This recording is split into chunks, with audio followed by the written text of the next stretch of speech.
Un des problèmes que l'on rencontre comme gestionnaire est la multitude de recommandations dites gagnantes qui est souvent présentée comme une liste d'éléments distincts les uns des autres. Par contre, nous savons qu'une école est d'abord un système d'éléments et d'acteurs qui s'influencent.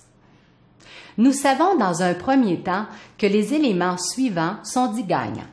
Offrir un soutien accru aux enseignants de français travaillant en milieu défavorisé, intervenir en priorité afin d'augmenter les compétences en lecture, des garçons en particulier, faire la promotion d'approches évaluatives authentiques et variées, assurer la stabilité des groupes, diminuer le ratio maître-élève, offrir du suivi personnalisé.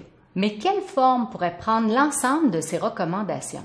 La tâche globale est un mode différent de gestion du temps qui est surtout utilisé dans les centres de formation en entreprise et récupération, laisser faire, et qui consiste à confier un groupe d'élèves à une équipe d'enseignants qui vont en prendre soin.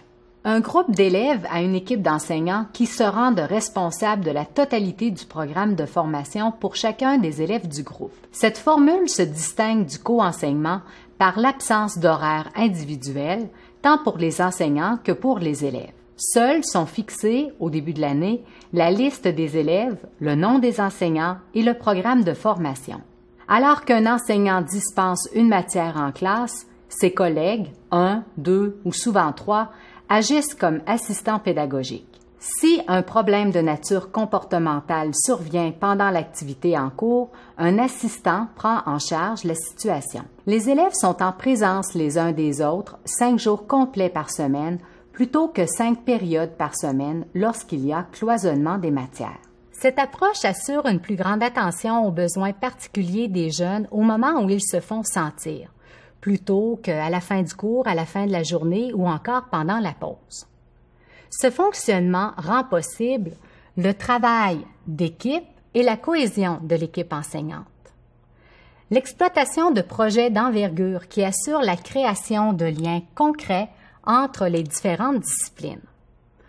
Un suivi scolaire et comportemental quotidien efficace, tout en mettant fin à l'isolement des enseignants. Cependant, il est réalisable sous certaines conditions. La nécessité d'avoir une équipe enseignante qui partage le désir de travailler ensemble.